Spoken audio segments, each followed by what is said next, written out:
Student, आज हम लोग बैंक रिकॉन्सिलिएशन स्टेटमेंट डिस्कस करेंगे। इसमें हम लोग चार तरह का क्वेश्चन आ सकता है। Balance as per cash book अगर रहेगा तो हम लोग क्या निकालेंगे, बैलेंस पर पासबुक। और बैलेंस पर पासबुक रहेगा तो हम लोग क्या निकालेंगे, बैलेंस पर कैश बुक निकालेंगे। Overdraft as per cash book है तो हम लोग क्या निकालेंगे, ओवरड्राफ्ट एज पर पासबुक। और ओवरड्राफ्ट एज पर पासबुक है तो हम लोग क्या निकालेंगे, overdraft as per cash book. ठीक है, तो हम लोग पहला सवाल लिए हैं, बैंक रिकॉन्सिलिएशन स्टेटमेंट क्यों बनाते हैं हम लोग, बैलेंस मतलब निकालते हैं। डिफरेंस जो बैलेंस आता है कैश बुक और पासबुक का, इसमें जो डिफरेंस हो जाता है, इंटरनल कैश बुक का जो बैलेंस है और बैंक का जो बैलेंस है, हम लोग इसमें डिफरेंस हो जाता है। और इस डिफरेंस को जो मिलाने का जो प्रोसेस है उसको बोलते हैं बैंक रिकॉन्सिलिएशन स्टेटमेंट। इसमें हम लोग पता चलता है कि हम लोग का बैलेंस किस तरह से क्यों अंतर हो रहा है, क्या फ्रॉड है, क्या एरर है, इसका पता चल जाता है हम लोग को इसको बनाने से। ठीक है, क्योंकि हम लोग का कैश बुक का इंटरनल बैलेंस और बैंक का जो पासबुक का बैलेंस है, ठीक है, इसमें जो डिफरेंस होता है उसको मिलाते हैं, उसको क्या बोलते हैं, बैंक रिकॉन्सिलिएशन स्टेटमेंट। इसमें चार तरह का क्वेश्चन होता है।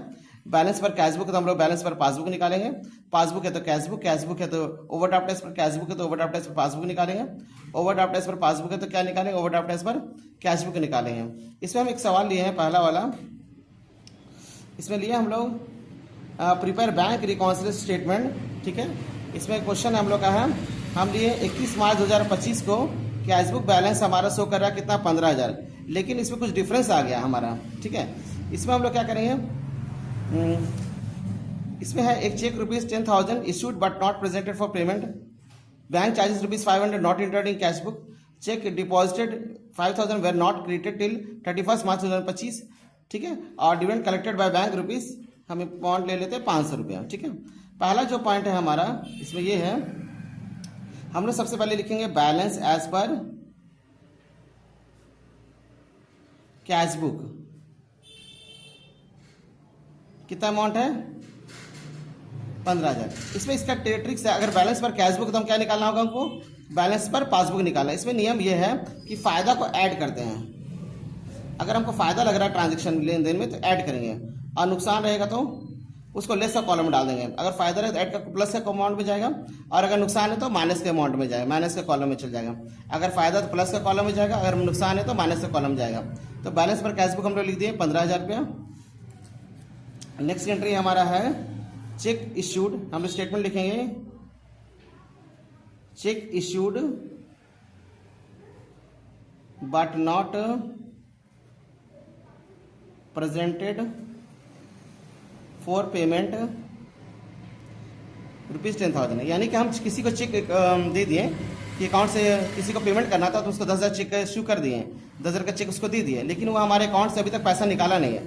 तो जब हमारा जो अकाउंट का जो बैलेंस है वो तो जस्ट का तसी रह गया, हमारा जो बैलेंस है वो वहीं का वहीं रह गया, यानी मेरे अकाउंट से पैसा कटा नहीं।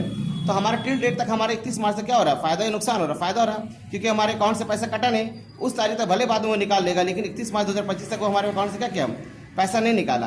तो क्या हुआ, हमारे अकाउंट का पैसा कटा नहीं, तो हमारा फायदा हो गया, क्योंकि बैंक बैलेंस मेरा क्या हो गया, जस्ट का तसी रह गया।